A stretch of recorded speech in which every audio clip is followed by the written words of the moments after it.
ඕනේ නෑ අපේ හිත පාලනය කරන්න එපා පන්තියේ කටුක උපහාස එපා ගුරුතුමනි ළමයින්ට නිදහස දෙන්න ගුරුතුමනි අපිව තනි කරලා යන්න අන්තිමට බලද්දී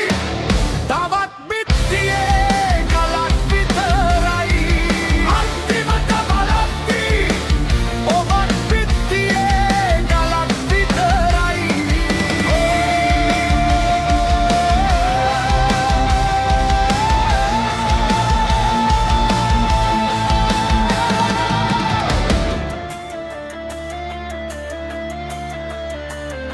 අපට ඒ පාඩම් ඕනේ නෑ